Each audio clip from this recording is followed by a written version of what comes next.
that you have to maintain a relationship with every single inbox that's on your list.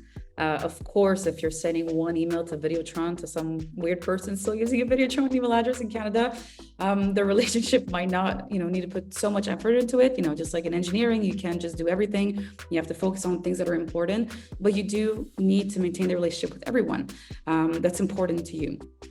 And the one thing that I like to give as advice, because a lot of people are in different countries, so they have different laws that they need to follow and so on. The spam filters don't necessarily have, 1 million different versions in order to make sure that, they're allowing different things happen in different countries.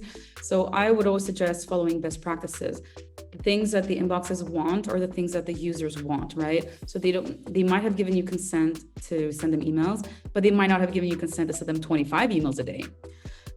They expect you to know what the user wants, and the inbox is there to reduce spam. So one thing to keep in mind is that there's a lot more spam in the world than there are good emails. So it's a lot easier to compare your strategies to those who are not, following best practices or actual spammers to other people in your industry.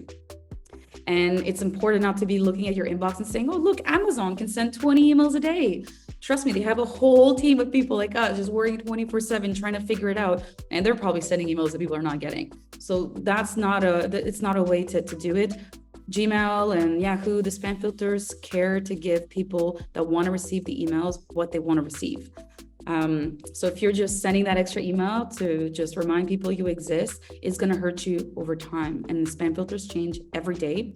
Engagement is becoming extremely important. And if you're okay with Instagram changing their algorithm, you should be okay with spam filters changing theirs. They're trying to give people what they want. We can't just be angry at Google like the politicians. What was happening with the pilot, which, but it's okay though. Have you read? I read your article. I like I agreed with you. Google is not making it easier for politicians to spam people, if you read what you need to go into, but that's another topic on its own. People just want the things that you were expecting. So when you get up in the morning, you go in your inbox and you're really pissed at Target for sending you yet another email about diapers when you don't have a kid. Customers do the same thing. If you're selling mattresses and somebody bought them, they're not going to buy another mattress tomorrow. So you need to know what your customers want, and that's what the spam filters are expecting from you. They're not making your lives difficult on purpose. You're not their customer. The users of the inbox are. So basically, you marry platform activity with email activity, wherein you not only look at if the user is opening the emails, but you need to think from the lens of your business as to if the user has that level of brand affinity to come and interact with your emails again. I would say, to tie some of that together, when you think about marketing, regardless of platform, because email is just a form of marketing through the technology of email. Marketing, your end point is a person. So that person, you should remember they're not a wallet there. Now I know some people consider them wallets in dollars, but they're a person. So if you put them first, I think you're going to have much more success. And then you start to say, okay, how am I reaching them? And then what happens from there? So when you think about domain warming or any type of warming, that too, even though in this case, I'm going to get more technical and it's more machine, but that too, think of it on a human level. If you're just meeting someone for the first time, because a lot of people use the dating analogy, and you can talk about that with warming and then also just continuing that relationship, like Tori was mentioning.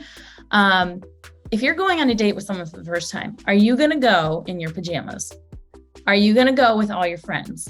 Are you going to go doing all the things you probably shouldn't do on a first date? No, you're going to be on your best behavior, and right. You're going to need to be on that best behavior for some time, because you need to prove that you are a reputable or good quality sender. And then as with relationships, as you start to degrade, so after you get to know someone, obviously some things are going to loosen up a bit.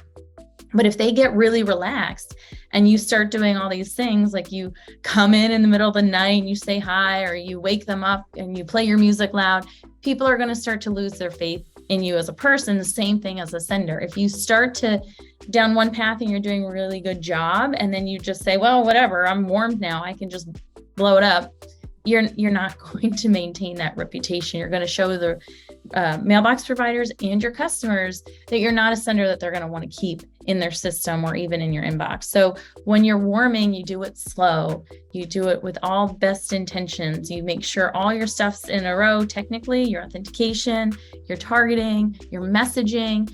And, as you go beyond that, again, you have to make sure you're following all those expectations.